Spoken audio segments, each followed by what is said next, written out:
Welcome, travelers.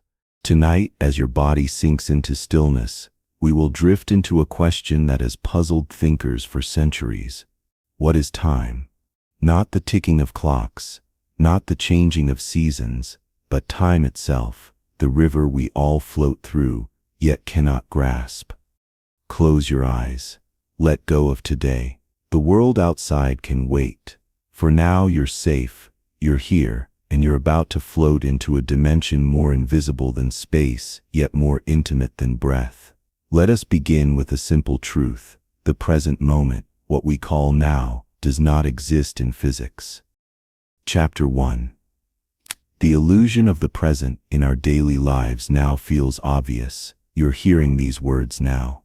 The clock on your wall says 11:17 p.m. now. But if you asked Einstein, he would smile gently and say the now you believe in is just an illusion of your mind. In the early 20th century, Einstein shattered the old idea of time as universal. According to his theory of relativity, there is no single shared present across the universe. Time passes differently depending on how fast you're moving or how close you are to gravity. Two twins can live two entirely different lifespans just by traveling at different speeds.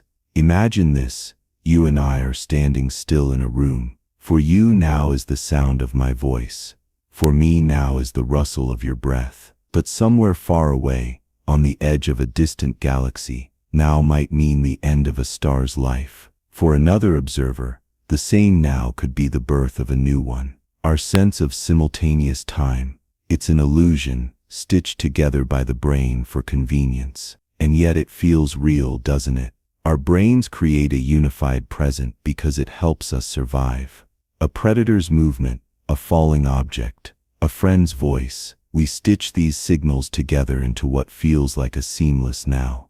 But physics doesn't play by our rules. It whispers that the past, present, and future all exist at once, equally real, like pages of a book already written. This concept is known as the block universe. Imagine a giant loaf of bread. Each slice is a now, a moment in time. Your birth is one slice. This moment, here with me, is another. Your final breath is one too. The loaf exists all at once. You, moving through it, are just a knife, slicing reality, one thin moment at a time. You feel like time is flowing, but in truth, every moment is already there, waiting, still, eternal. In this view, your future already exists. Your past hasn't vanished. It's still there, held in the fabric of space-time. Let that sink in. The night you first cried out in wonder, the first time someone said I love you, the day your heart broke, these aren't gone. They're not shadows. They're pages, still bound into the book of the cosmos. Time doesn't pass. We pass through it, and yet we still feel time. We age. We ache, we remember. Why? Because we're not just brains or machines. We are beings of entropy. Entropy, the second law of thermodynamics, is the arrow of time written in nature. It states that systems tend to move from order to disorder. A cup falls, it shatters. Ice melts into water. Memory fades. Suns burn through their hydrogen. In this ever-tumbling descent into disorder, we find direction. We call it time. Without entropy, there would be no difference between yesterday and tomorrow. So maybe the illusion of flow is our way of surfing the tide of entropy. Perhaps consciousness is a candle burning down, second by second, drop by glowing drop. And yet, entropy is not sadness. It's what allows stars to shine. It gives birth to warmth, to light, to the very chemistry that makes life. In losing we live. Now breathe with me. Inhale through the nose, slow, soft. Exhale through the mouth, slower still. In this moment, or what you believe to be a moment, your brain is processing signals delayed by milliseconds. Your vision, about 80 milliseconds behind reality. Sound, even slower. Your sense of touch, your heartbeat, the movement of air on your skin, they all reach your awareness at slightly different times. So how does your mind create the illusion of now? For just a blink, around 80 milliseconds, Your brain pauses before declaring this is the present. It's a delay. A trick. Your now is always in the past, even your thoughts, this very moment. Hearing my words are shadows, echoes. But that doesn't make them less beautiful, because in that echo, we find poetry. In delay, we find depth. You are not a prisoner of time. You are its painter. With every memory, you tint the past with color. With every dream, you stretch the future toward possibility. And in this very moment, this breath, you are shaping the illusion into something more than survival. You are making meaning. So when physicists say time is relative, that the present is a myth, that you are just a traveler through a pre-written block, they're not saying you don't matter. They're saying you're extraordinary. Because despite everything, despite the chaos, the decay, the uncertainty, you choose to live, moment to moment, as if time is real. And maybe in some sense, that makes it so. Let's drift deeper now. In the next chapter we'll ask a haunting question. If time is an illusion, why does it break our hearts? Until then, let your thoughts fade, like ripples in a still pond, like memories on the wind. Time bends. That is the first betrayal. We once thought time was a constant drumbeat, marching forward, unflinching, from the Big Bang to the heat death of the universe. But Einstein taught us it is more like a stretchable fabric, influenced by motion and mass. This is the truth hidden inside special and general relativity, that time itself is pliable, curved, and subjective. Imagine two people, one standing still on Earth, the other speeding away in a spacecraft approaching the speed of light. To the one on Earth, minutes pass normally, but to the one in the ship, time slows. Days become minutes. A year becomes a blink. This isn't fantasy. This is measurable.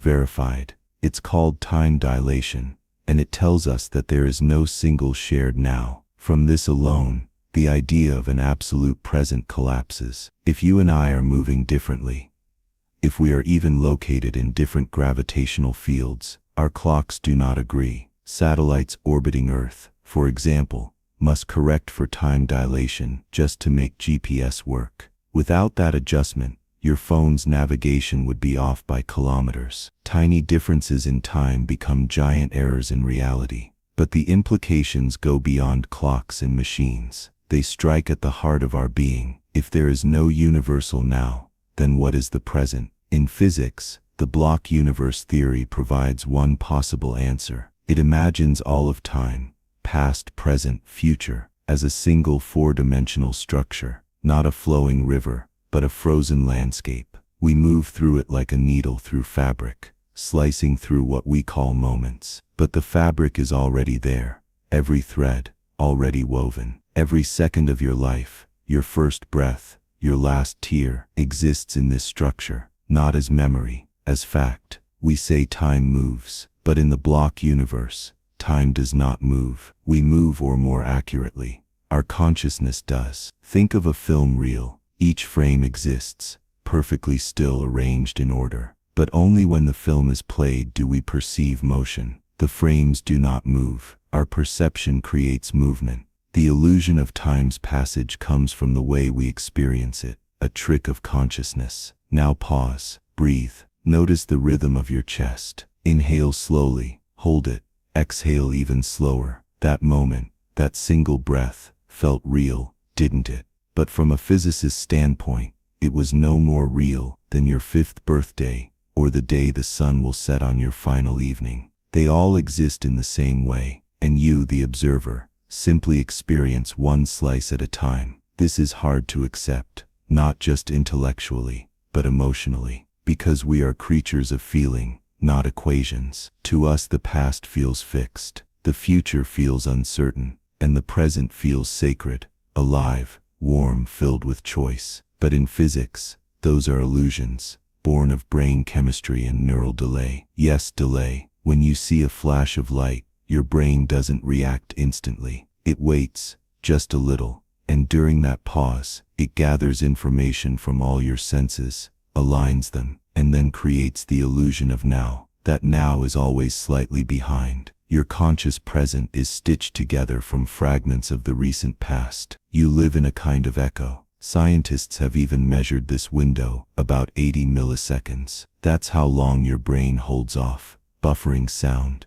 vision, touch, and then rendering them into what feels like an instantaneous moment. The now you feel, it's already over, always just behind. Strange, isn't it? You are a memory machine, constantly assembling the past and calling it the present. But if we are always slightly late, always reacting, never truly in the moment, then where does freedom live? Where do we make choices? Perhaps the illusion of choice is tied to the illusion of now. But even if the future is written, even if your life is a fixed sequence of moments, there is something undeniably sacred about your experience of it. Because what you feel, love, longing, hope, fear, these are not false. They are real in the only way that matters. And the perception of time, though flawed, is your gateway into those emotions. No matter what the equations say, the experience of now still carries beauty. Now close your eyes for a moment, if they aren't closed already, and picture yourself standing in an endless corridor. On your left, every moment you've ever lived. On your right, every moment yet to come. You can't see where the corridor ends. It stretches beyond comprehension. But here, where you stand now, that is your awareness, your consciousness. You are not the hallway. You are the torch passing through it, illuminating moment after moment, frame after frame, breath after breath. And yet, you are also the hallway, every part of it. If all time exists at once, then you are not just who you are now. You are also who you were, and who you will become. A composite being painted across the fabric of the universe. Time doesn't erase you. It holds you. The people you've lost, they're still there, frozen in slices of the cosmic loaf. Your happiest hour still exists. Your worst heartbreak still exists. But you don't have to visit them. You are free to move forward, slice by slice as your awareness chooses.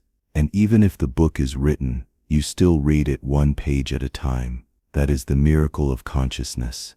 Now let us drift deeper. The brain's need for order, for beginning, middle, and end, gives rise to a psychological arrow of time. Memory is the spine of identity. Without memory, time becomes a smear, a blur. You need sequence. You need to know what came before to understand where you are now. That's why damage to the brain's memory centers, like the hippocampus, can destroy a person's ability to perceive time. Some patients with amnesia report living only in the present, not as a peaceful meditation, but as confusion, fear, a sense of falling through moments with no context. So we see that memory, perception, entropy, relativity, all are threads in time's fabric. Pull one, and the rest unravel. And yet, even after all this, one mystery remains. If time is just another dimension, if it's not flowing, if all moments coexist, why do we feel like we're moving through it? In the next part, we'll explore the psychological arrow of time, how entropy, memory, and consciousness work together to build the illusion of time's flow. For now, breathe, sink, float. Time can wait. Chapter 2. Time and the body. Breathe in. And as you exhale, bring your awareness home, not to the stars or the curvature of space-time, but to the soft machine that houses your mind, your body. For all that physics teaches us about the relativity of time and the illusion of the present, there is another truth, quieter, closer, and just as strange. Time lives inside you. It ticks behind your eyes, not with gears or quartz vibrations, but with pulses, signals, rhythms. You are not just affected by time, you generate it. Your body is a clock. In fact, it's many clocks, layered one inside another, all whispering their own version of now. Deep within your brain lies the suprachiasmatic nucleus, a cluster of just 20,000 neurons, and yet it holds command over your circadian rhythms. It listens to the rising and setting of light. It governs sleep, wakefulness, hormone release, hunger, and even body temperature.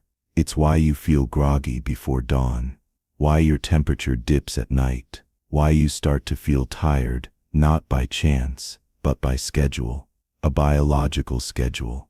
Even in total darkness, with no sun to guide you, this inner clock keeps ticking.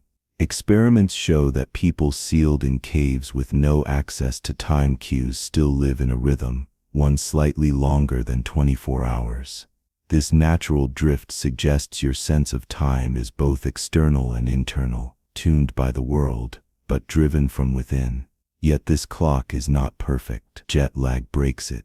Night shifts confuse it. Blue light from screens rewrites its cues. And when that rhythm is disrupted, time itself feels different. Days blur. Sleep becomes fragmented. You feel out of sync, not just with the world, but with yourself. That phrase, out of sync, is no metaphor. It is a biological truth. You can feel it in your bones, your skin, your breath. Your cells too carry clocks. Every cell in your body has its own oscillators, molecular gears that respond to cycles of light, nutrition, and even social behavior. Some genes turn on in the morning and off at night. Others peak during meals or rest. These genetic timers form part of your chronobiology, the study of how time shapes living systems. Even your gut bacteria live by a rhythm. Their populations swell and contract based on what you eat, when you eat, and how you sleep. You are not just a single being, you are a colony of timekeepers. Now think about memory. You remember events not just by what happened, but by when it happened. Time gives structure to experience. It allows you to say this came first, then that, then this. But in people with damage to the hippocampus, time collapses. Events are remembered out of sequence. The past becomes a blur. Without time, memory is just noise. So time is more than chronology. It's a kind of narrative glue, a way your mind makes sense of the chaos. But it's not always stable. In states of trauma, time distorts. Seconds stretch. Sounds slow. People often describe accidents as happening in slow motion. That's not just adrenaline. That's the brain expanding awareness, taking in more detail per moment.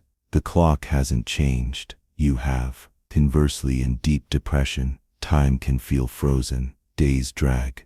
Minutes stretch, like hours. In mania, the opposite happens. Time races. Thoughts tumble faster than speech can keep up. Time becomes elastic, bending under the weight of emotion. So is time a feeling. Perhaps not exactly, but it is felt, deeply, consistently, and often without your awareness. When you're truly present, reading a book, walking in nature, listening to someone you love, time fades. That's not because it's stopped, it's because you've synchronized with it. Your body and mind move with the rhythm of the moment, instead of against it. That state has a name: flow. In flow, time becomes invisible. Hours pass like minutes. You lose the burden of measurement. You become the moment. Athletes, artists, writers, dancers, they speak of this state as sacred, the dissolving of self into action, the vanishing of clocks. Children live in this state often. Before they learn to check the time, they follow curiosity, not the hour hand. They forget meals. They play past sunset. To them, 5 minutes and 5 hours are not so different. Only the fullness of the experience matters. Maybe that's what we lose as we grow, the freedom to experience time as something organic, fluid and free. We begin to chase it, to race it, to fear its passing.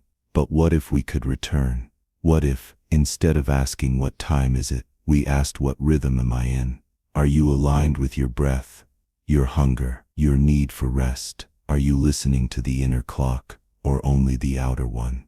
Because in the end, your life will not be remembered in hours or minutes.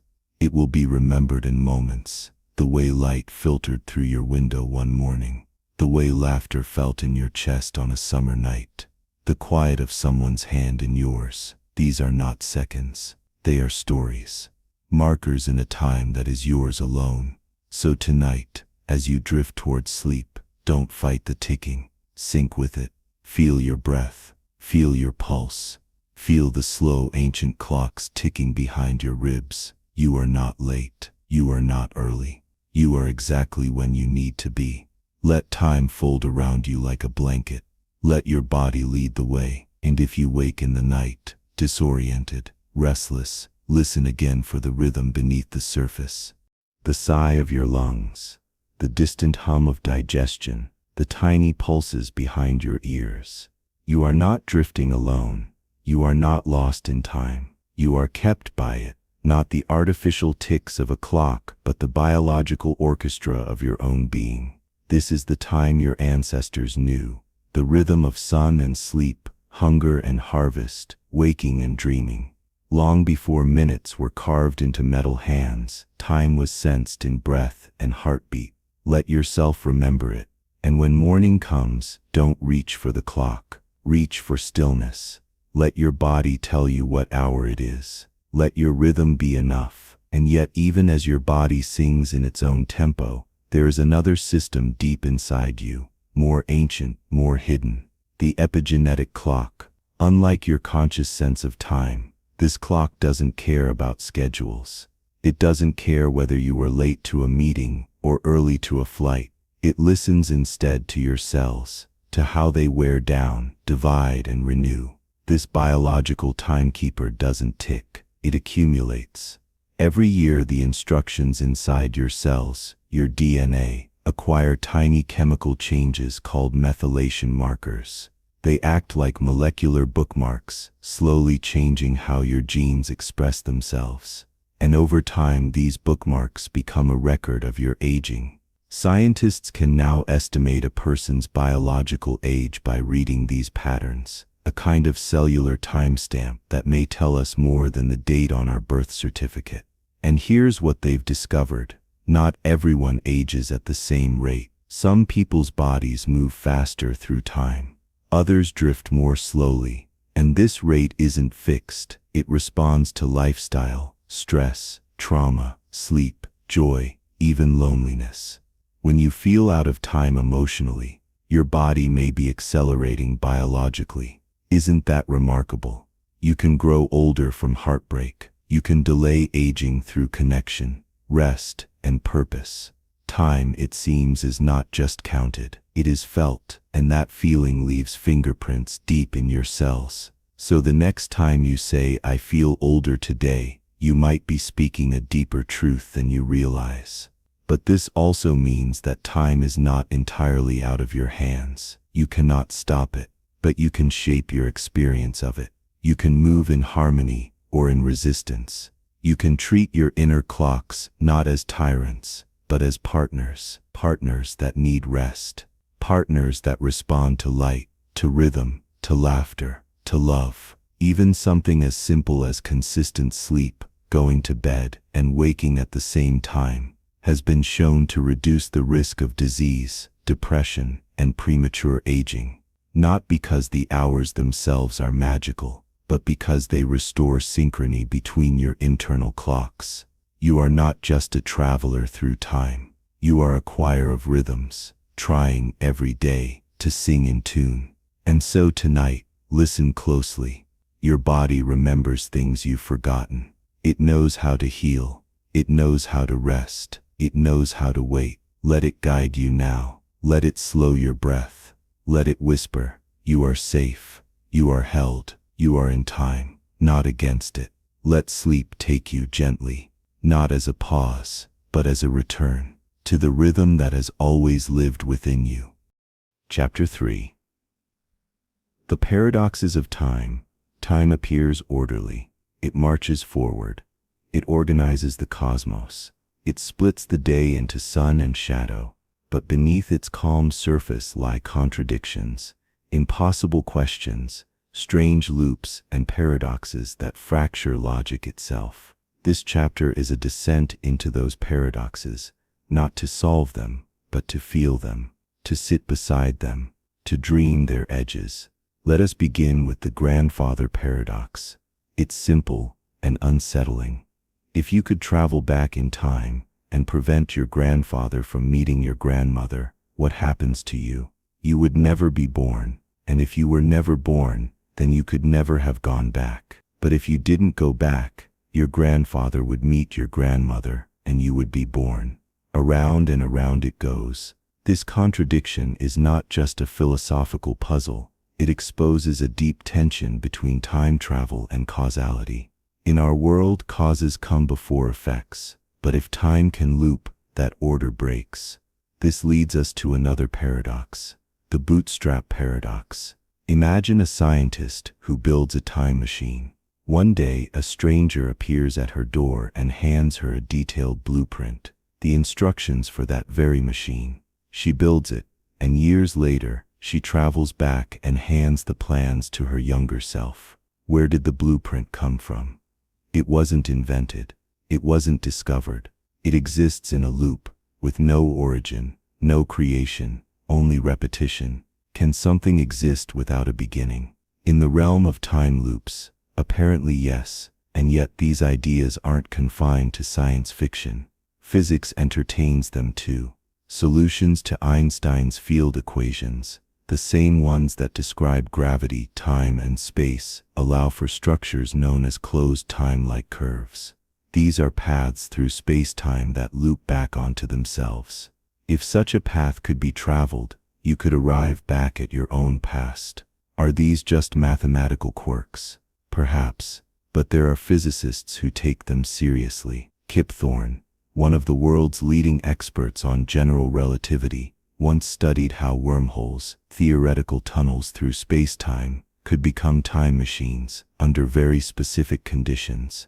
There are no laws of physics that outright forbid it, but nature might still resist. The Novikov self-consistency principle suggests that if time travel is possible, then any actions you take in the past must already be part of history. That is, you cannot change the past, only fulfill it. In this view, you could meet your grandfather, but not stop him. You could shout, warn, plead, but every attempt would somehow fail, because his path is already written. Time in this sense is not fragile. It is resilient. It bends, but it does not break. Still, other theories hint at escape hatches, many worlds, quantum branching. In this framework, if you go back in time and change something, kill your grandfather, save a civilization, drop a spoon, you do not alter your own past. You create a new one, a new branch of the universe, split from the old, forever diverging. Your original timeline still exists, untouched, but you no longer belong to it.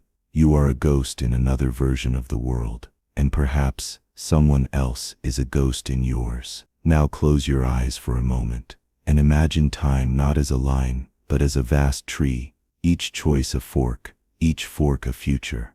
In some branch, you turned left. In another, you didn't speak. In another, you never left home. All of them real, all of them waiting. If that's true, then every decision you make echoes into worlds you'll never see. Every silence, every word. Does that make them heavier? Or does it lift the burden, knowing that somewhere, somehow, every path is walked? This brings us to the final paradox for tonight, the most haunting of all. Why does time exist at all? If the laws of physics can be written without reference to time, if the most fundamental equations are timeless, if particles can be entangled across time, then why do we experience it? Why do we fall through it like rain through air? Why do we long for the past, fear the future, and ache in the present? Perhaps it's because we are finite, fragile, conscious of our own disappearance. Without time, there is no loss, but without loss, there is no love. Time hurts, but it also gives.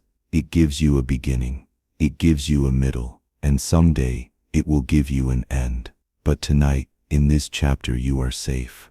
Time cannot harm you here.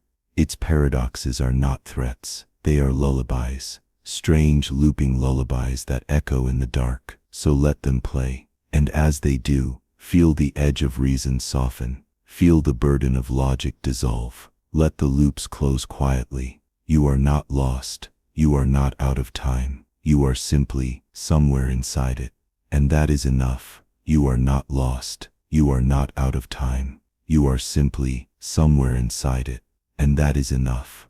But before we leave these paradoxes behind, let us turn to the one you live every day, a paradox not in science, but in feeling. You know time is finite, and yet you live as if it is endless. You make plans years ahead. You store boxes in attics for someday. You keep words unspoken, promises postponed, apologies delayed, because you believe there will be time. But when loss comes, when change crashes in, it always whispers the same truth. You never really knew how much time you had.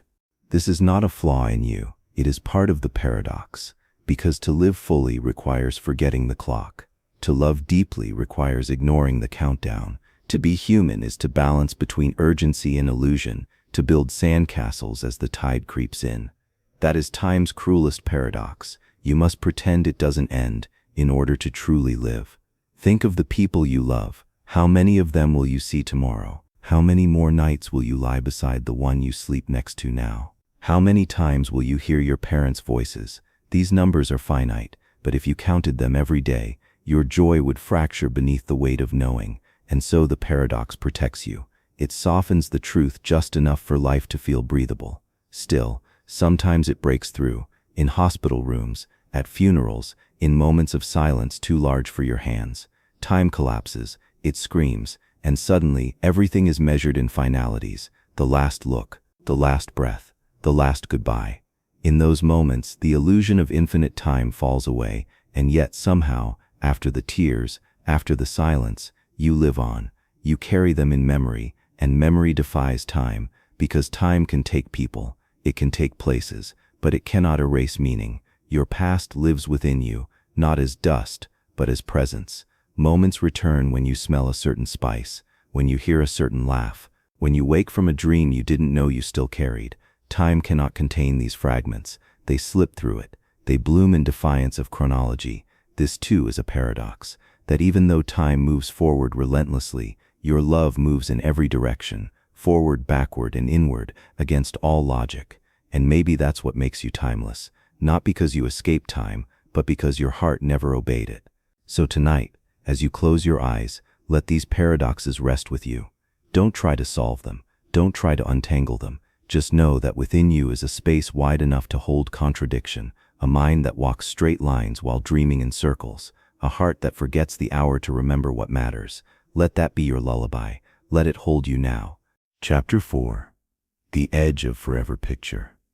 This a universe expanding endlessly into a darkness with no walls. Galaxies drift apart like lanterns on a black ocean, their light fading, their warmth dissolving, and beyond it all, time continues. But to what end? That's the question we explore now.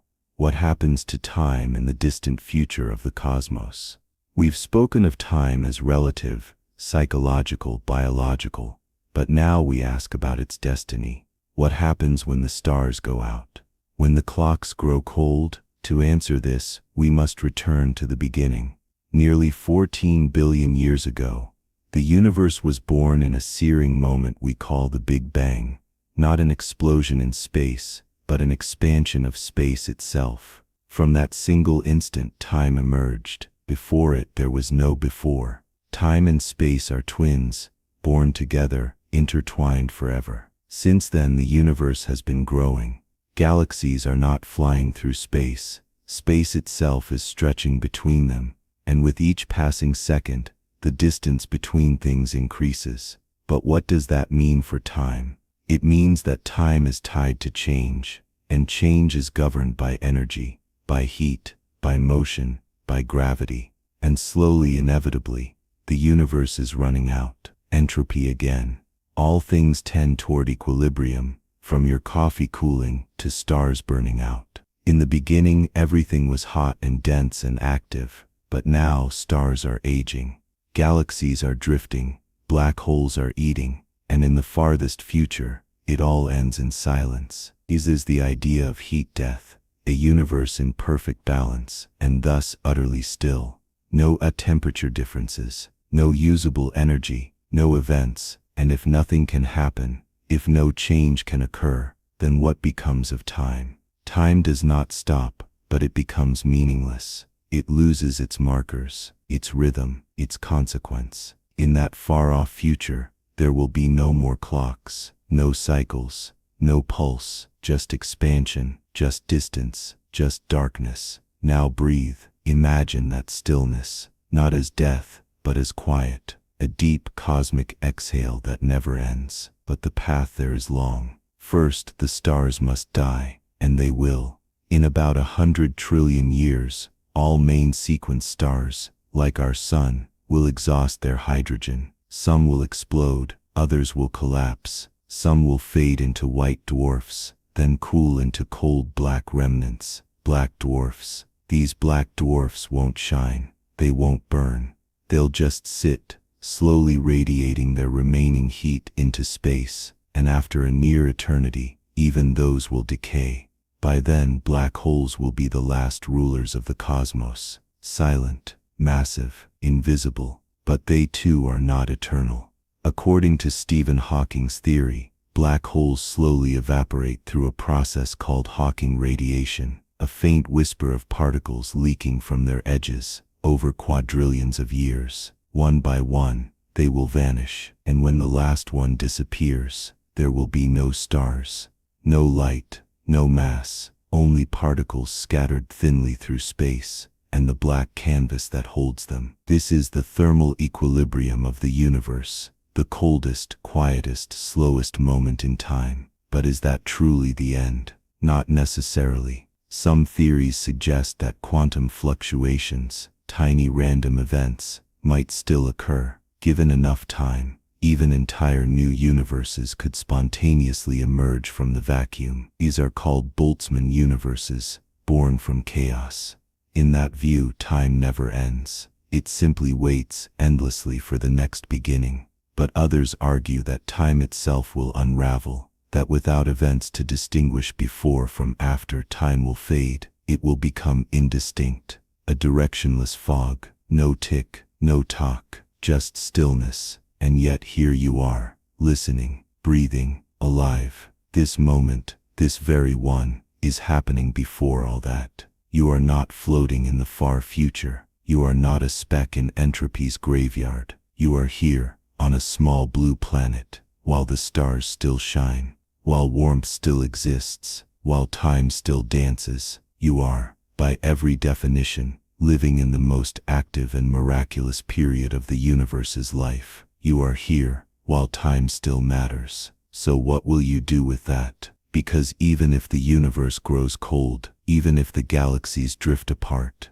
even if black holes vanish, you existed in the part of time that mattered.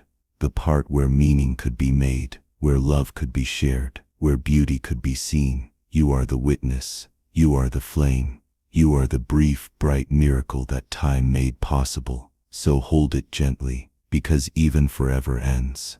We often speak of forever, as if we understand it. We say we'll love someone forever. We imagine the stars will last forever. We fear that sadness might stay forever. But forever is not a place. It is a vanishing horizon. The farther you chase it, the more it recedes. And yet we carry it in our hearts. This aching hope that something might last, that time might pause in one perfect moment. But time doesn't stop. It stretches, it softens, it forgets, and still, we remember. That is the final paradox of time. Even when it fades, we don't. Memory defies entropy. Love defies distance. Meaning defies measurement. Because the universe is not just expanding outward, it's echoing inward, into you. You are not a passive observer of time. You are its witness, its mirror, its voice, and that voice matters. Even if the stars go out, even if light fades, even if the clocks stop, you now mattered. You were the part of forever that was awake, and in the stillness to come, that will always echo. Chapter 5. Time and the Observer. Every second that passes seems simple. One tick, one moment, one step forward. But what if time doesn't exist until you observe it? What if reality itself waits for you? This isn't a riddle. It's one of the deepest mysteries in physics, and consciousness sits at the center of it. Tonight we explore how observation shapes time, how the act of seeing might not just reveal reality, but create it. To begin, imagine a particle. Let's call it an electron. It's tiny, smaller than an atom, without definite position or path. Before you look, it doesn't have a location. It doesn't even act like a thing. It's a wave of probabilities, spread out in all directions, existing in many states at once. This is called superposition, the heart of quantum mechanics. But the moment you observe it, the instant your eyes or your instruments ask where are you, the wave collapses. The electron picks a state. It localizes. It behaves like a particle again. It's as if reality was fog, and your gaze crystallized it. This collapse is not just mathematical, it's experiential. You can't observe the fog and the crystal at the same time. You only get one, and only when you choose to look. This leads to a famous question in quantum theory. Does the moon exist if no one is looking at it? Einstein said yes. He believed the moon is there whether we check or not. But quantum mechanics whispers, maybe not, or at least not in the way we think. Let's go deeper. In the double-slit experiment, particles are fired at a screen through two slits. If you don't observe which slit the particle goes through, it behaves like a wave. The result is an interference pattern, like ripples colliding on water. But if you place a detector at the slits, if you ask the particle which path did you take, the wave disappears. The interference vanishes. The particle picks a side and travels like a marble. Your observation changes the outcome. Your attention reshapes time's behavior because the interference pattern is built over many particles over time, and depending on whether or not you're watching, the buildup differs. This isn't science fiction. It's been confirmed again and again. So what does it mean? Some interpretations suggest that consciousness plays a role in the creation of time, that without an observer, events don't happen. They merely exist as potential, that it is awareness itself that turns possibility into memory, uncertainty into sequence, probability into past. You aren't just riding time's river, you are shaping its current with every glance. But if time is created through observation, then we must ask, what is observing you? Because you're not just a passive receiver, you are a self, a mind, a constant observer of inner and outer worlds. You witness the clock on the wall, you witness your heartbeat, you witness your thoughts, but who is the you doing the witnessing? That's where neuroscience meets the paradox. Inside your brain, there is no central command center, no glowing orb of self sitting in the dark. What you call you is an emergent property, the result of countless neurons firing in intricate, layered patterns. And yet, something persists. Something stable enough to say, I am here.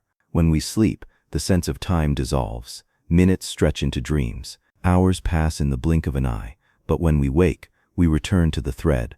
We reconstruct ourselves from memory. We remember who we are, where we are, when we are. This continuity, this thread of the observer, might be the key to how time is built inside us. Perhaps time isn't just a feature of the universe. Perhaps it's a consequence of awareness. Without the observer, the world is potential. With the observer, the world becomes history. Now breathe. Feel your body, your awareness. Inhale through the nose. Hold for a moment. Exhale slowly. Right now, your mind is collapsing waves of uncertainty into clarity.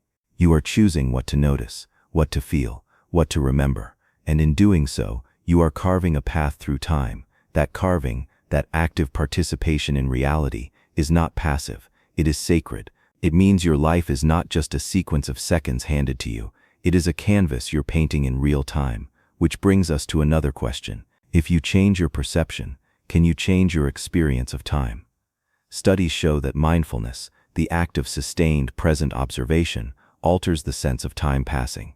Moments stretch, details deepen, the rush of the future loosens its grip. Pain feels shorter when you breathe through it. Beauty feels longer when you savor it. Maybe time isn't fixed. Maybe it's pliable. Maybe your attention is the tool that sculpts it. And if so, you are not a prisoner of time. You are its artist. In the next part, we'll explore how this understanding transforms how we live, how choice, perception, and presence turn seconds into meaning. But for now, let that idea settle into your thoughts. You do not merely exist in time. Time exists within you, and every breath you take reshapes the universe. You do not merely exist in time. Time exists within you, and every breath you take reshapes the universe. So what do you do with this knowledge? You begin to pay attention, not just to the hours, but to the spaces in between them, to the blink before a thought, to the stillness after a sigh, to the subtle shifts inside your awareness that mark the true passage of experience. Because not all time is equal. A year can pass and leave no mark, and 1 second, one glance, one word, one heartbeat can change everything. Time, for the observer, is qualitative, not just quantitative. You know this already. You felt it in those timeless seconds before a kiss, in the ache of waiting rooms, in the years that vanished during laughter with old friends. These are not illusions, they are truths hidden in perception. You stretch and shrink time by where you place your attention. You create islands of meaning inside oceans of hours, and in that creation you find your power, because while you cannot control the clock, you can decide what fills its face. You can slow down to notice the light on a leaf. You can linger in a hug. You can give someone your full attention, and make their moment, and yours, infinite. This is not philosophy, it's presence. The observer does not merely watch time, the observer participates in its unfolding. So ask yourself, what kind of observer do you want to be? One who drifts, passively counting minutes, or one who chooses, one moment at a time, to be fully here? Because in the end, it is not the length of your time that defines you, it is the depth, and depth begins now. Chapter 6. Memory. The architecture of time. What is time without memory? You've lived thousands of days, walked through countless rooms, spoken millions of words, but without memory, those moments collapse into silence. They lose sequence. They lose story. They lose self.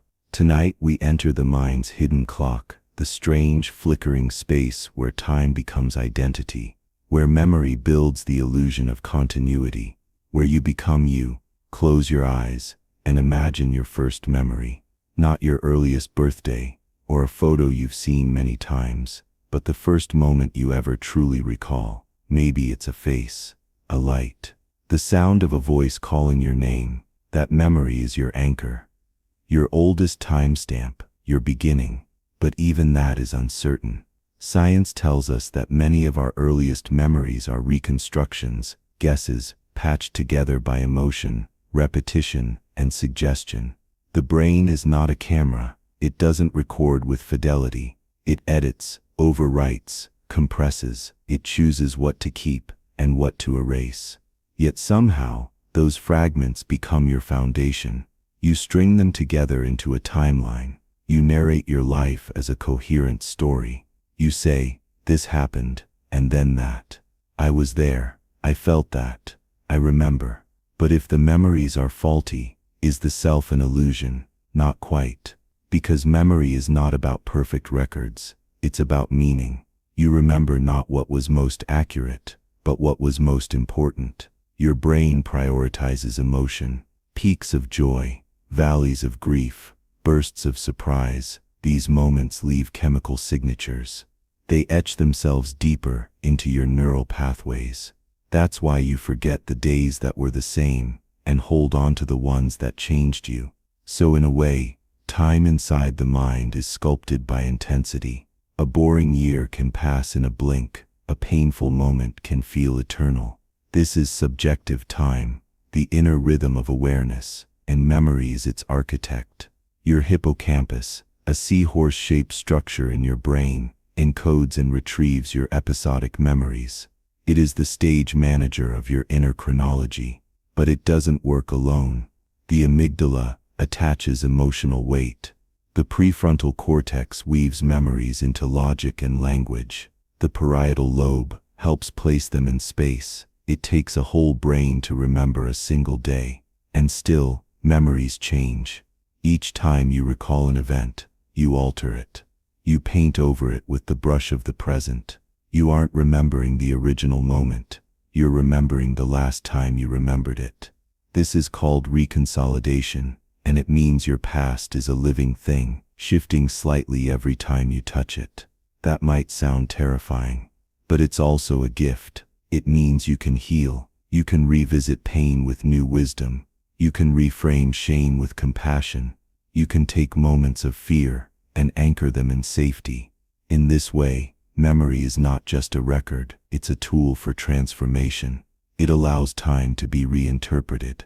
Think about dreams. In dreams, time unravels. You skip from place to place, age to age, without sequence. You fly, you fall, you relive. But even in that chaos, you feel something like self, a loose thread of presence, pulling you through impossible narratives. That's memory, in its rawest form, untethered from logic, but still deeply emotional, still shaping how you feel when you wake. That's how powerful memory is. It colors not just your past, but your future, because how you remember determines what you expect, and what you expect shapes what you notice, and what you notice becomes your reality. So memory doesn't live in the past, it lives in every moment you interpret the present. Let's pause here, take a breath, and call to mind a memory you love, not because it was perfect, but because it made you feel something true. Maybe it was quiet, a moment alone, or loud, a celebration, a reunion. Maybe it was ordinary, made sacred only in hindsight. Hold it in your mind for just a second longer than you normally would.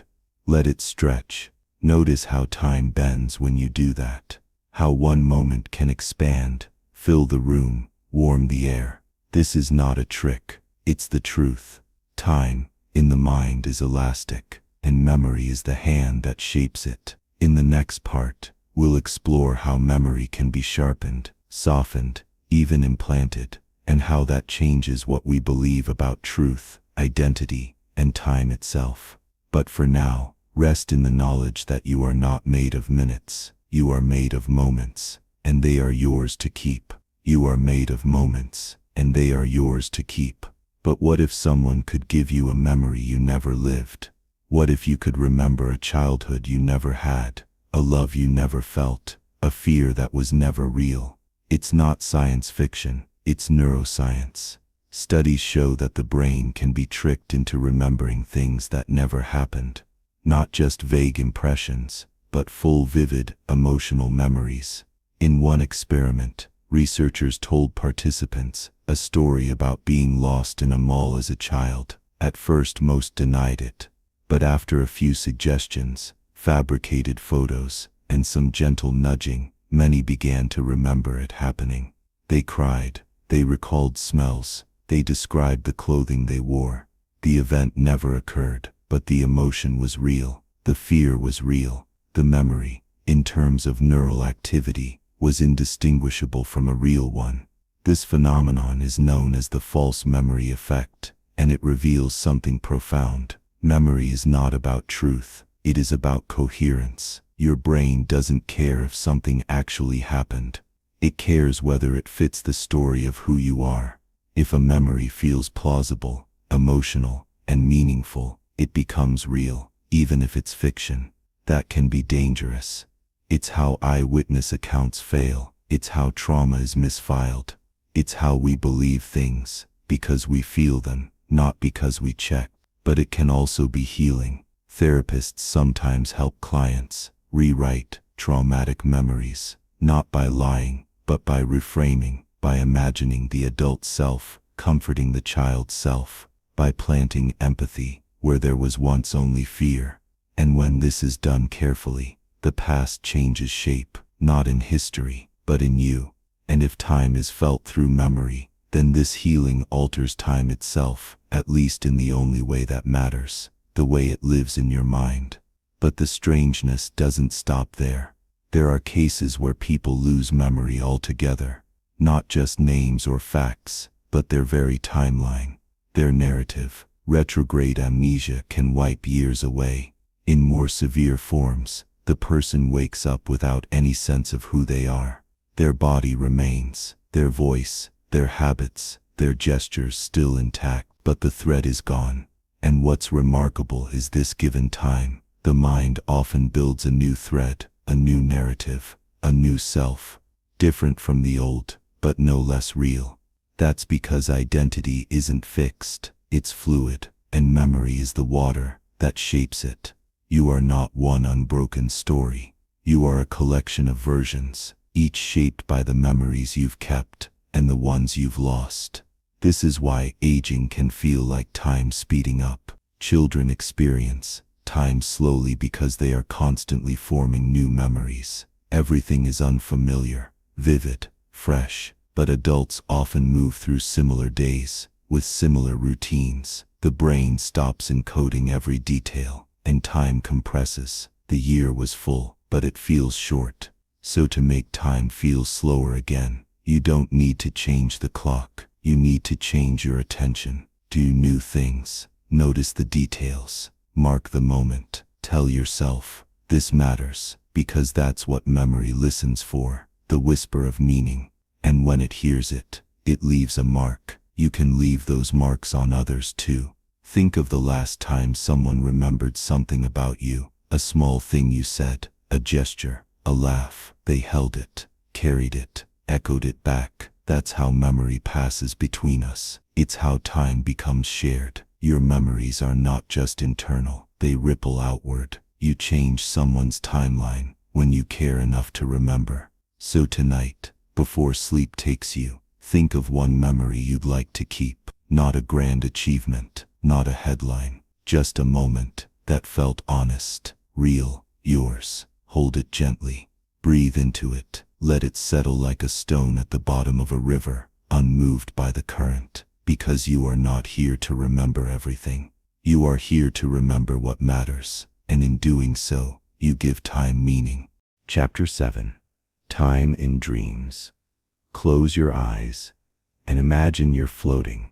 No floor beneath you, no ceiling above, no clocks, no sky, just the soft pull of weightless thought, where minutes stretch and crumble, and hours vanish like mist. You are dreaming, and in dreams, time changes. You know this feeling. You fall asleep for what feels like hours and wake to find it's been only minutes. Or you nap briefly and wander through what feels like a lifetime. Time inside dreams is not obeying the same rules, but what rules is it following? Let's begin with the science. During sleep, your brain cycles through several phases, from light sleep to deep sleep, and finally to REM sleep, rapid eye movement, the phase most associated with vivid dreaming. During REM, your brain becomes nearly as active as it is when you're awake. The difference? Your body is paralyzed, and your sense of logic is relaxed. In this state, your mind builds landscapes,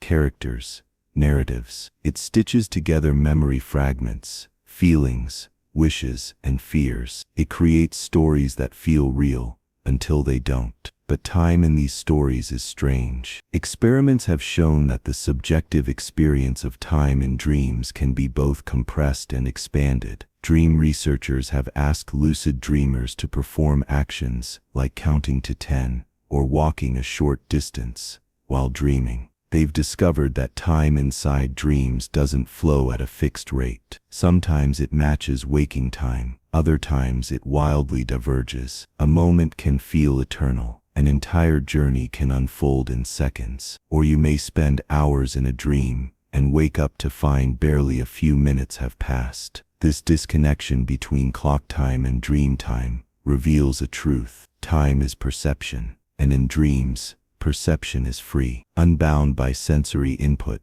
your brain becomes a theater where time bends to narrative, emotion, and desire. You skip scenes, you teleport, you meet people long dead or never born, you witness your future, you relive your past, and time weaves itself around your state of mind. This raises an astonishing question. If time can behave this way in dreams, what does that say about reality? Because in dreams, time feels just as real. You feel urgency, you feel suspense, you watch things unfold in sequence. Your brain accepts the passage of time, even as it invents it. So if our sleeping minds can simulate time so convincingly, how much of our waking experience of time is also a simulation? Some scientists suggest that waking consciousness is not so different from dreaming, just more constrained, that the brain is always predicting, assembling, smoothing out chaos into linear experience. That time, even when we're awake, is an inference, not a measurement. You don't experience time directly. You experience change, and your brain tells you what that means. Now think about nightmares. Time behaves differently there too. Have you ever run from something in a dream, tried to scream, tried to move, and found yourself stuck? The seconds stretch, not because of physics, but because of fear. Your emotional state slows the scene. You're trapped in a loop, and every moment echoes. That's a memory you carry, not because of what happened, but because of how time felt in that moment. That's the fingerprint of dream time, emotionally weighted, highly elastic, unforgettable. There are dreams where you fall forever, where you speak to someone for what feels like hours, where you live a whole other life, and then wake up. There are even documented cases of false awakenings, where a person believes they've woken up, begun their day, walked through it, only to wake up again and realize none of it happened. These nested dreams break every rule of continuity, and still, your brain accepts it. That tells us something vital. Your brain doesn't need clocks to build time. It needs meaning, sequence, emotion, cause and effect. In dreams, these things are more important than consistency. And if meaning builds time, then your dreams are real moments, even if they don't exist on the clock. In fact, they may show you how little the clock matters at all. So what does this mean for you? It means that your relationship with time is more fluid than you think. If your brain can compress a day into seconds, or stretch seconds into eternity, then perhaps you can reclaim that power while awake, through meditation, through stillness, through deep presence, or simply by remembering how time felt in a dream, unhurried, non-linear, expansive. Because the borders between dreaming and waking are not as rigid as we once believed. They blur in the early morning, they shimmer during déjà vu, they echo in those moments when you forget what day it is and feel strangely free. Maybe time isn't just a road, maybe it's an ocean, and dreaming is how we learn to swim. You are not bound to linear time when you dream. You don't move second by second. You drift. You don't follow a clock. You follow emotion. And yet the memory of those dreams, however strange, often stays with you long after the waking world fades. Why? Because the time you experience in dreams leaves emotional timestamps, a kind of impression burned into your inner perception of reality. These memories may not be real in the physical sense, but they feel real enough to carry meaning, and meaning is what your mind uses to organize time. Some dreams return again and again, same setting, same feeling, same unresolved rhythm. This is known as a recurring dream, and it often signals that the mind is looping through a particular emotional thread, not bound by real-world time, but by psychological time, unfinished business, a feeling that hasn't yet found rest. You may dream about a lost house, an old school, a friend you haven't spoken to in years, and when you wake, the years collapse. Suddenly the person you haven't seen in a decade feels like they were just here. The mind, in dreaming, defies temporal distance. But not all dreams are memories. Some are previews, not predictions of the future perhaps, but emotional rehearsals. Your subconscious uses dreams to run simulations, to ask what if I lose this person? What if I fail? What if I go back? What if I try again? And in that rehearsal, your body responds, your heart races, your muscles twitch, you live the emotion, and that moment, even if imaginary, becomes part of your internal timeline. This is one of the functions of dreams, not to escape time, but to reprocess it, to file, sort, reimagine, and sometimes, to heal. Because in dreams you get a chance to relive things differently, to change the outcome, to speak the words you couldn't, to run instead of freeze, to say goodbye when there was no time left. Therapists who study dream work often speak of this as emotional integration, the way the sleeping mind takes fragments of experience and stitches them into a coherent narrative. Even trauma, which distorts the perception of time, is processed slowly through dreams. That's why nightmares are common after grief. The body continues to experience the event long after the calendar has moved on. But over time, through repetition, symbolism, and emotional release, the dream begins to change. The monster becomes smaller. The scene grows softer. The ending rewrites itself. This is healing, and it's a kind of time travel your body already knows how to do. So if you've ever woken from a dream with tears on your face, or laughter in your throat, or the lingering weight of something beautiful and gone, know that it was real. Not real in space, but real in time. Because time in dreams is emotional time, and emotional time is just as real. maybe more so than anything measured by clocks. Tonight, when you sleep, you'll drift there again. Maybe you'll revisit something old. Maybe you'll invent something new. Maybe you'll forget by morning. But the impression will remain, quietly shaping how you feel, how you move, how you see the world when you open your eyes. And in that way the dream continues, even after time resumes. Chapter 8. The illusion of control. Time moves forward, or so it seems. You wake up, you grow older, you plan for the future. You make decisions as if they shape what happens next. You act as though time is a line you walk, one step at a time, and that your choices bend the path. But what if that control is an illusion? What if time has already unfolded, and you are simply discovering what was always there? This is the idea of determinism, the theory that every event, every action, every choice is the inevitable result of what came before, that the future is already written, not in ink, but in physics, and in a purely physical world, governed by laws that cannot be broken. How could it be otherwise? When you drop a stone, gravity doesn't choose whether or not to pull it down. When neurons fire in your brain, they don't pause to consider morality. They follow rules, chemical, electrical, biological. So then, where is your freedom? When you chose what to eat today, was that decision truly yours? Or was it the outcome of your hunger, your past experiences, the way your taste buds evolved, the ads you saw yesterday, the genes you inherited, the arguments you had last week? Layer after layer, your choices begin to look like responses, not to will but to the conditions you were given. This idea is not new. Philosophers like Spinoza and Laplace believed the universe was a machine, vast, intricate, and perfect. If someone knew the position and momentum of every particle, they believed that person could predict everything, from the fall of a leaf to the rise of empires, past, present, and future, all visible at once. But we are not machines. We feel, we hope, we hesitate, and we experience time as choice, a moment-to-moment unfolding of options. That's why determinism feels wrong, not because it's flawed, but because it contradicts how we feel. You feel like you could have turned left instead of right. You feel like you could have said yes instead of no. You feel like you shaped your life, and maybe you did,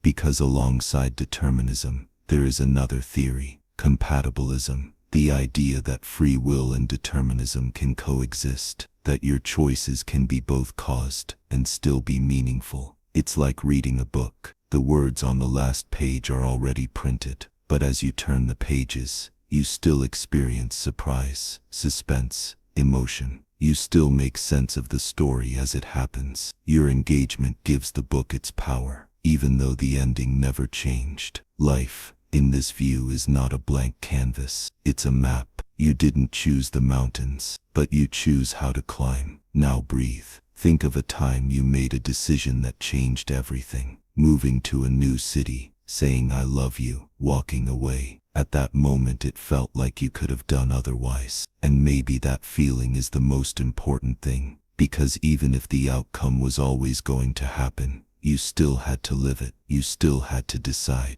This brings us to a powerful paradox. You are both the author and the reader. You are writing your story, moment by moment, but you are also discovering it, turning pages you don't remember writing. And that tension between control and surrender is what makes time feel alive. Because if everything were chaos, nothing would matter. And if everything were fixed, nothing would change. But life isn't chaos, and it isn't fixed. It's a river with currents. Some you can fight, some you can ride, some you can only survive. And in that river your choices are like oars. Maybe they don't change the destination, but they shape the experience of getting there. You decide how you speak, how you forgive, how you endure, how you love. And that is real, not in the sense of absolute freedom, but in the sense of personal meaning. Because time isn't just about what happens, it's about how it feels. And when you choose, even if the script was written, the emotion you feel is yours. That's the heart of this illusion. Not that control doesn't exist, but that the illusion of control may be what makes time beautiful. In the next part, we'll look at how letting go of control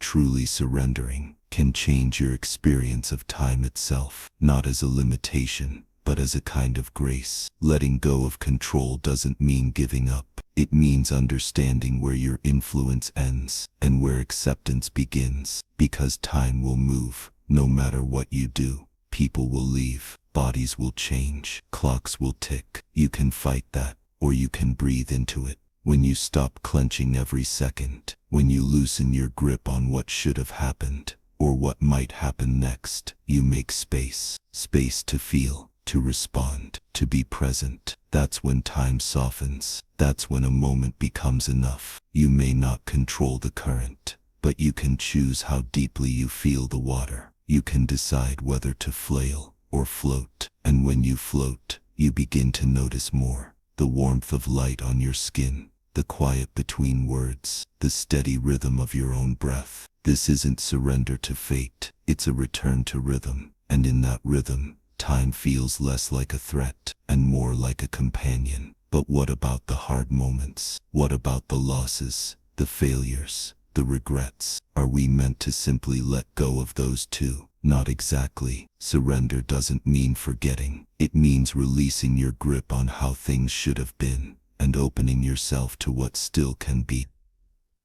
It's not apathy, it's presence. You still take action, you still try, but you stop expecting time to answer in your language. Because sometimes you do everything right, and it still hurts. Sometimes you make the best decision, and it still ends. Time isn't fair, it isn't personal, it doesn't reward or punish, but it does move. And in that motion, healing is possible. Even the things you can't fix can fade. Even the weight you carry can shift. The more you try to control time, the more it slips through your fingers. But the more you listen, really listen, the more it teaches. It says this too will pass. You are not behind. You are not late. You are where you need to be to begin again. There's a strange kind of peace that comes when you stop trying to steer every second. It doesn't mean you drift aimlessly. It means you trust the wind, even when you don't understand it. And maybe,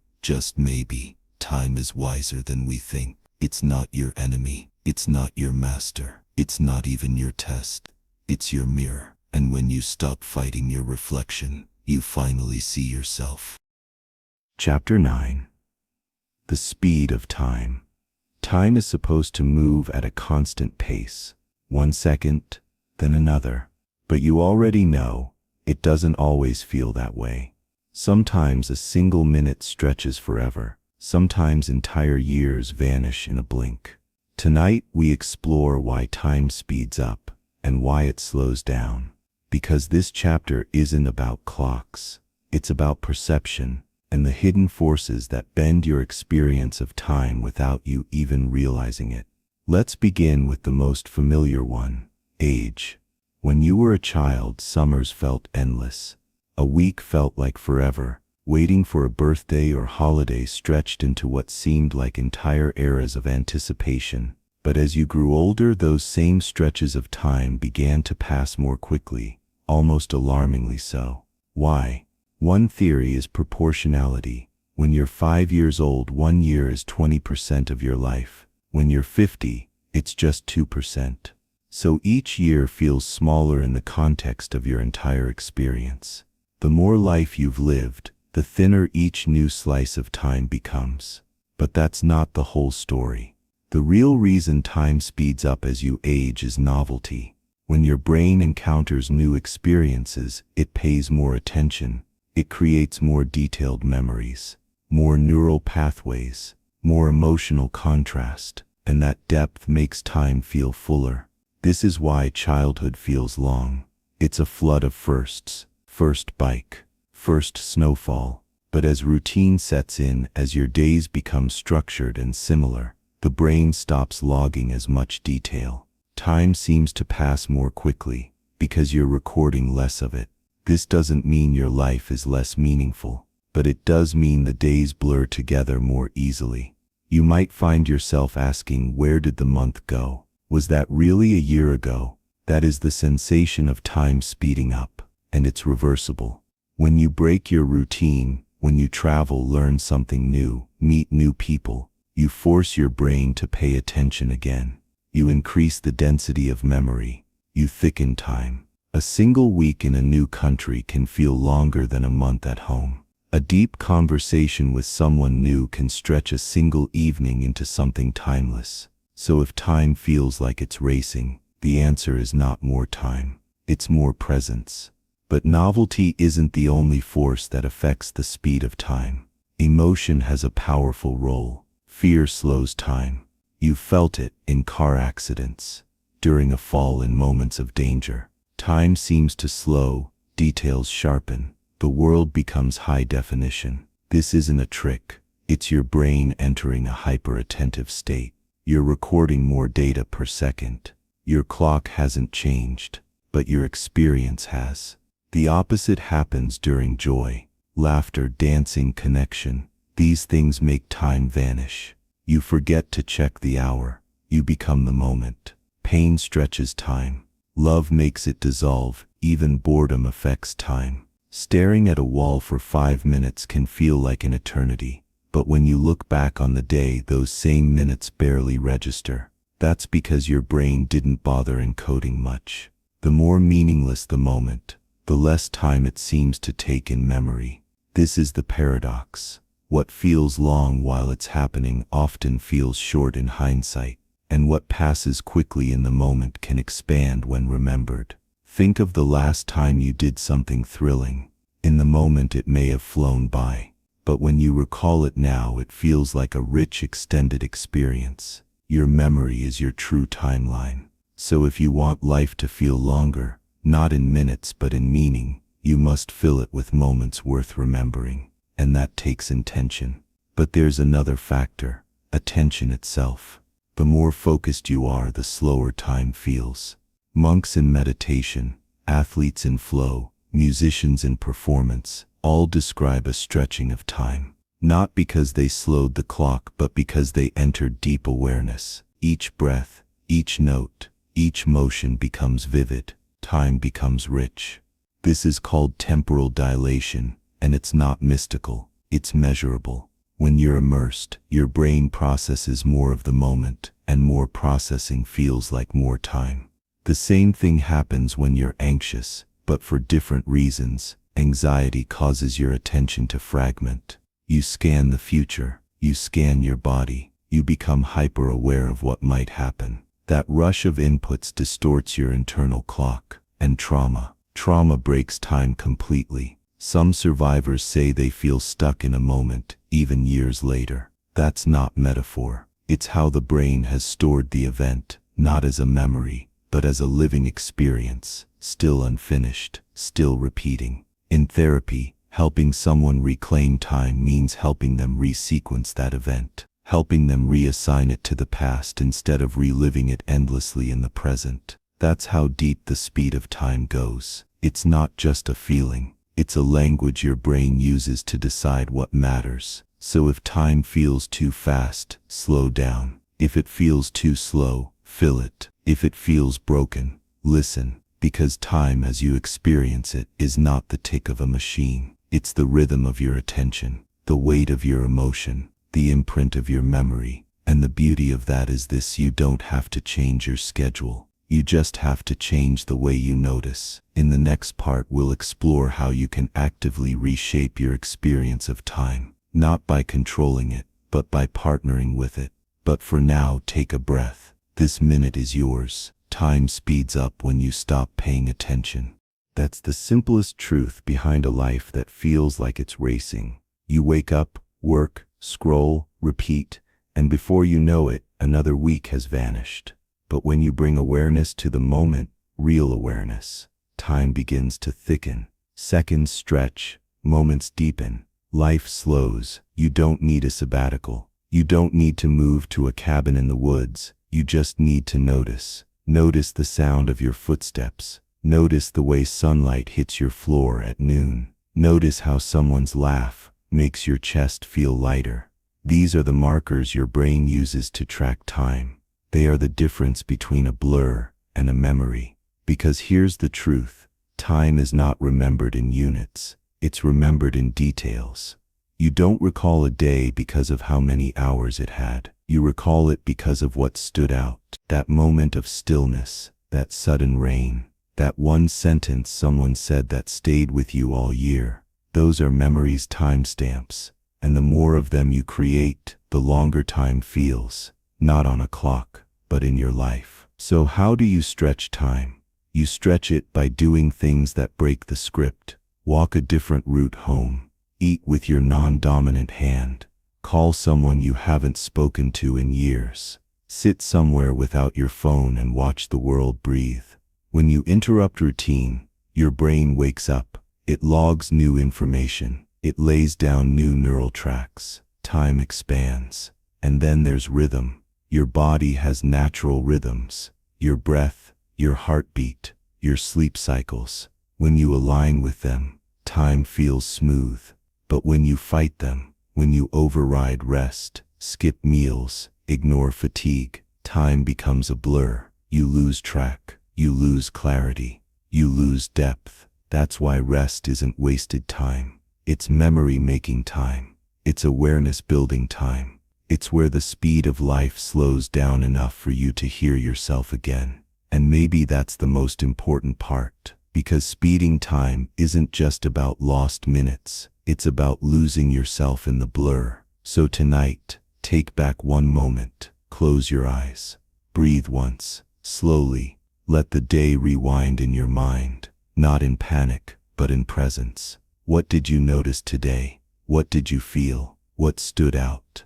That's where time lives, not on the surface, but deep in the folds of attention. Let it settle. Let it slow. You are not running out of time. You are running past it, and now you've turned around. Chapter 10. Time and the Self. Who are you? Not your name, not your job, not your reflection. Who are you, really, beneath the memories, beneath the passing of years? Tonight we explore a question as old as time itself. What is the self, and how does it change across time? Because we like to think of ourselves as singular. I was this person. I am this person. I will become that person. But the truth is far more fluid. Your self is not one solid thing. It's a moving target, shaped, distorted, and rebuilt by time. Let's begin with memory. You believe you are the same person you were 5 years ago, but the memories that link you to that version are incomplete. Some have faded, some have been rewritten, some are entirely gone. In fact, neuroscientists say that the cells in your brain, the neurons that store memory, have reorganized themselves many times since then. You are literally not the same.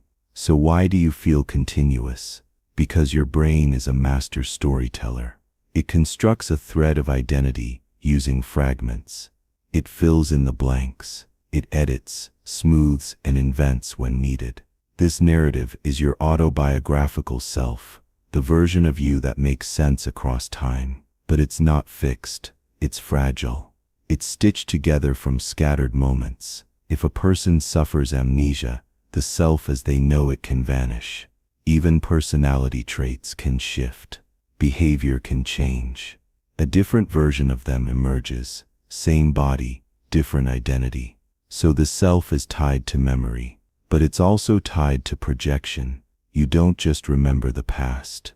You imagine the future. When you picture yourself next year, or in old age, or even tomorrow, you're simulating another you.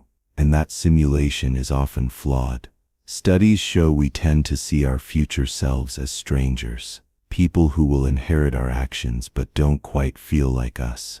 That's why we procrastinate, why we don't save, why we sabotage health. It's not that we're irrational, it's that we don't fully identify with the me of the future. The same is true in reverse. When you look back on who you were 10 years ago, you may cringe. You may say, I don't recognize that person. That's because you aren't them anymore. You've changed, evolved, let go of beliefs, adopted new ones. So who's the real you?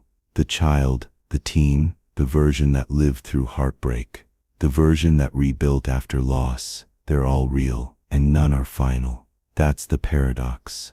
There is no single you traveling through time. There are versions of you, each shaped by the moment you were in. This is supported by psychology. There's the experiencing self, who lives the moment, and the remembering self, who tells the story, and the projected self, who imagines what comes next. And these selves often disagree. The experiencing self might love the vacation. The remembering self only recalls the one bad moment. The projected self decides not to go again. You are a committee, a chorus, a shifting cast with the same name. But that's not a weakness. That's your superpower. Because if the self is fluid, then you are not trapped. You are not doomed to repeat the past. You are not frozen in one identity. You are a river.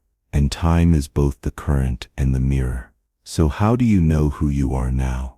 One way is to listen to your values, not just what you think, but how you act when no one's watching. What you reach for, what you protect, what you fight for when you're tired. Another is to pay attention to your rituals.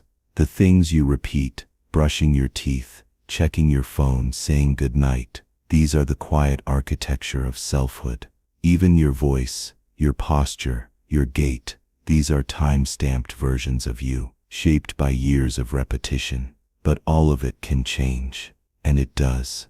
The self is not a sculpture. It's a flame, burning, flickering, reshaping itself in the wind of experience. And the more aware you are of that flame, the more agency you have. You may not control time, but you can choose who you become within it. That means you can forgive who you were. You can imagine who you'll be, and you can right now inhabit who you are becoming, fully, softly, with attention. In the next part, we'll explore what happens when this sense of self stretches, when you feel timeless, or displaced, or outside of yourself. But for now, return to this moment. You sitting here breathing are a version of you that has never existed before. And in just a few minutes, you'll become someone new again. Not better, not worse, just different. And that perhaps is the beauty of time. Not that it changes everything, but that it allows everything, including you, to be in motion. Sometimes the self feels clear, anchored, confident, whole, but other times, it slips. You look in the mirror and feel unfamiliar. You say something and think, that doesn't sound like me. You move through a day, but it doesn't feel like you're fully there. This is the feeling of temporal dislocation, when your sense of self drifts from the moment. It can happen after trauma, after grief, after long change, or no change at all. You begin to wonder, where did I go? When did I stop feeling like myself? But perhaps the question isn't where, but when. Because the self is not only shaped by time, it is scattered through it. Some parts of you are still waiting in the past. Some are reaching ahead. Some are quietly watching now. And there is nothing wrong with that. In fact, it's natural. In moments of deep emotion, awe, fear, love, wonder, time collapses. You feel old and young. You feel ancient and newborn.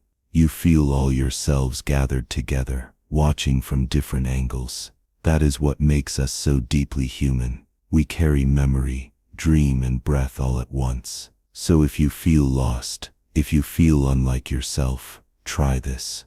Speak aloud your name. Say where you are. Name something you love. Name something that has changed.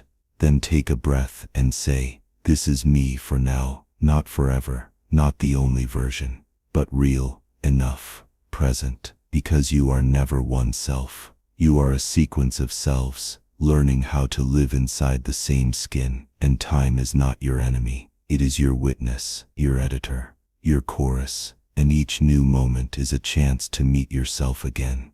Chapter 11. Time without clocks.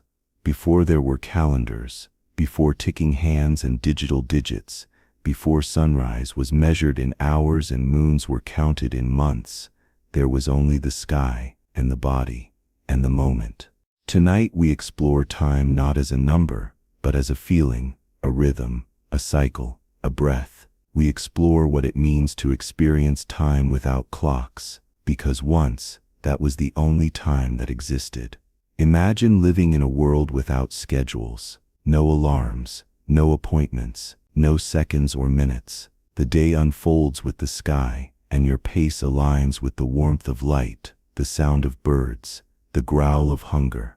This is how humans lived for tens of thousands of years, and even now, part of you still does. Your body has its own internal clock, not digital, not mechanical, but biological. It listens to light. It responds to temperature. It follows cycles as old as the planet. This clock lives in your circadian rhythm, the 24-hour cycle that governs your sleep, your energy, your digestion, your hormones. When the sun rises, it wakes you. When the sun sets, it urges you to rest. Even without a watch, your body knows when it's time to eat, to sleep, to rise. But there are other rhythms, too. The lunar cycle, 28 days, waxing and waning, has long guided human ritual, agriculture, even fertility. In ancient cultures, time was counted by the moon. A month was a moon thok, a full cycle of shadow and light. And the seasons, long arcs of temperature and color, were once our primary calendar. Spring meant planting, summer meant labor, autumn meant gathering, winter meant stillness. These were not dates, they were experiences, and they still live in you. You feel more energized in certain months. You feel the ache of nostalgia in October air. You feel the deep need to rest when the days grow short. These rhythms aren't superstition, they're science. Your melatonin levels, your cortisol, your core body temperature, all fluctuate with light exposure and environmental cues. Even your emotions follow patterns that repeat over weeks and months. So why do we ignore them?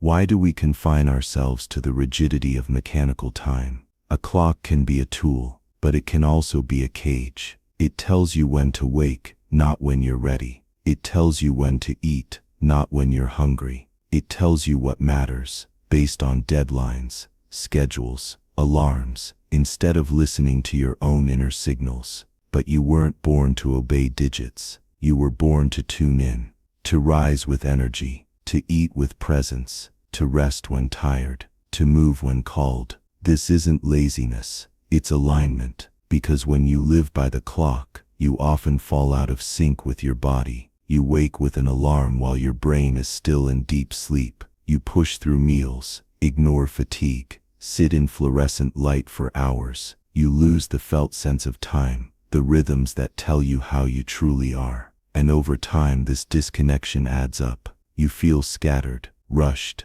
unclear, like time is pushing you, instead of flowing with you. So how do you return? You begin small. Let yourself wake without an alarm one day. Let your meals be guided by hunger, not the hour. Let your evenings slow without screens, and see when sleep comes naturally. Notice how your body tells time: a yawn, a shiver, a burst of energy, a craving for stillness, a sudden alertness as the sun dips low. These signals are not random, they are your oldest clock. And when you start to listen, time softens. You stop asking what time is it, and start asking what time is it for me. Am I in a season of doing, or resting, of growing, or gathering, of building, or simply being? Because time is not always forward. Sometimes it's cyclical. Sometimes it moves like breath, in and out, full and empty. And not every moment must be measured to be meaningful. In fact, the most meaningful often happen outside the clock. A conversation that goes too long, a walk that leads nowhere, a moment of silence that feels eternal. These are timeless, not because they ignore time, but because they exist beyond its measurement. In the next part, we'll explore how modern life has severed us from these rhythms, and how we might reclaim them, not by abandoning time, but by redefining it. But for now, let yourself remember, you are not a machine. You are not a schedule. You are a rhythm inside a rhythm, breathing with the world. And long before there were clocks, there was you. Modern life doesn't wait. It pulls you into schedules, into swipes, into glowing rectangles that blink from morning to midnight. The calendar fills, the hours shrink, and slowly, quietly, The rhythms of your body are drowned out by the rhythms of the machine. This is not how you were meant to live, but it's become the norm. We wake to alarms, not sunlight. We eat between meetings, not when hunger calls. We sleep when everything else is done, often too late, too shallow, too disrupted. The body keeps asking, "Can we rest now?" And the clock replies, "Not yet." But what if you gave yourself back some of that rhythm? You don't need to quit your job. You don't need to vanish into the woods. You only need to listen again. You can begin with just 10 minutes a day. No schedule, no phone, just breath and body. Ask, what do I feel? What do I need? Not as tasks, but as timekeepers. Your body will answer. It always has. Because the ancient rhythms are still there, beneath the digital noise. They're in your heartbeat, in your sleepiness after sunset, in the way your stomach tightens just before your usual meal, in the pull to step outside when you haven't seen the sky all day. These are invitations to remember that time isn't only a thing you chase, it's a thing you carry. And when you live even a little more in sync with your inner clock, everything softens. You breathe deeper, you sleep fuller, you feel real again. So tonight, close your eyes and ask your body what time it is. Not the wall clock, not the app, the rhythm inside you, and follow it, just for a while. Let the clocks wait, let the world turn. You're already in time, exactly where you need to be. Chapter 12. Time and death. Time is a river you can never step into twice, but what happens when it ends? Tonight we enter the stillest current, the one no one outruns. Not kings, not stars, not galaxies, not even you. We speak of death, not with fear, but with awareness. Because to understand time, we must face its edge, not to despair, but to listen. Because strangely, in the face of death, time speaks louder. It sharpens. You felt it. When someone you love is dying, every moment becomes brighter, heavier, more sacred. You begin to measure time not in hours but in good days, in hospital visits, in final conversations. Time becomes visceral. It presses against your ribs. It changes how you speak, how you look, how you hold a hand. And when someone passes, time fractures. There is the moment before and the moment after, nothing between. That fracture is real. Neurologically, grief disorients the brain's timekeeping systems. You lose the sense of sequencing. You forget the order of things. Days blur, mornings ache, nights stretch long, because part of you is no longer moving forward. Part of you is still there, at the bedside, at the phone call, at the goodbye, and yet, time moves on. So you do too, but not in a straight line. Grief does not follow the clock. It loops, it spirals, it returns on birthdays and anniversaries. It waits in songs and smells and empty chairs. It brings time to you, not as a memory, but as a presence. That's how deeply death reshapes your timeline. You no longer live in one era. You begin to live in two, the time before the loss and the time after. And somehow you carry both. But death doesn't only affect how you experience time after it happens. It also changes how you live before. The awareness of death, your own mortality, is what gives life its urgency. When you forget you're mortal, you waste time, you delay meaning, you scroll endlessly, you sleepwalk through days. But when you remember you are temporary, everything sharpens. A sunrise becomes a gift, a conversation becomes a miracle, even silence becomes precious. This is not morbid, it's sacred. Many ancient traditions teach this. The Stoics practiced memento mori, remember you must die, not to be grim, but to stay awake, to live deliberately, to treat time as a treasure, not a guarantee. Zen monks meditate in graveyards. Tibetan Buddhists visualize their own decay. Egyptians built pyramids, not just as tombs but as reminders. You are passing through, and in that passage lies a choice, to numb or to feel. Because the finality of death does not make time meaningless, it makes it priceless. Imagine if you lived forever. Would you rush to tell someone you love them? Would you chase your purpose now? Would you weep for beauty you know will fade? Probably not. You would wait, but you don't have forever, and that is your greatest blessing. Time is sacred because it ends. Your life is a page in a cosmic book, not the first, not the last, but yours. And the fact that the page will turn gives this one meaning. You are not here to escape death. You are here to learn how to live while knowing it waits. And when you do, everything changes. You begin to love without delay. You begin to say what matters. You begin to notice, really notice, the color of light on water, the sound of wind in leaves, the breath that fills your lungs each morning. You don't need to fear the end,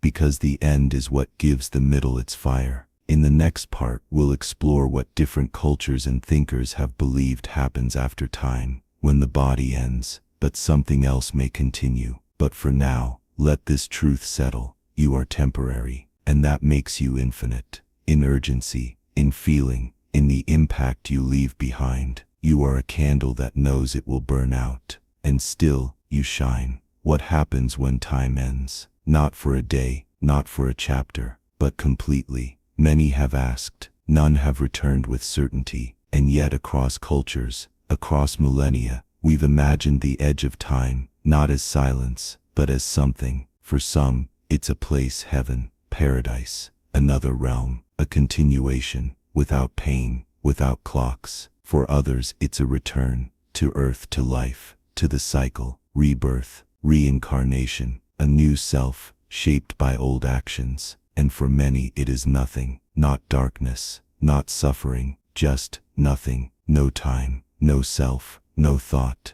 And strangely, even that brings peace, because the fear isn't always death itself. The fear is the unfinished, the words unsaid, the love unfelt, the life unlived. But if you live now, fully, if you say the words, feel the love, shape the meaning, then the end doesn't take anything from you. It only closes the cover, and maybe somewhere beyond another kind of time begins, not measured in hours, but in echoes, in how you made someone feel, in what you left behind, in who remembers your name. Some traditions call this the aftertime, not the afterlife, but the time you still exist in the minds of others. When someone tells your story, when someone wears your coat, when someone speaks your words, not knowing they came from you. That is your second timeline. It unfolds without you, but because of you. And then there is the time of the body. Long after your last breath, your body continues, in the soil, in the trees, in the atoms that drift outward into sky. You return not to nothing, but to everything. Time does not discard you, it recycles you. And in this way, there is no true ending, only transformation. Just as stars die and birth new stars, you too become part of the next story. And perhaps that is the most peaceful idea of all, that the time you are given is not yours to keep. It is yours to pass on, in memory, in matter, in meaning. So if you fear the end, don't rush to outrun it. Turn instead to this moment, this breath, this presence, this chance to live so fully that time, even in death, remembers you.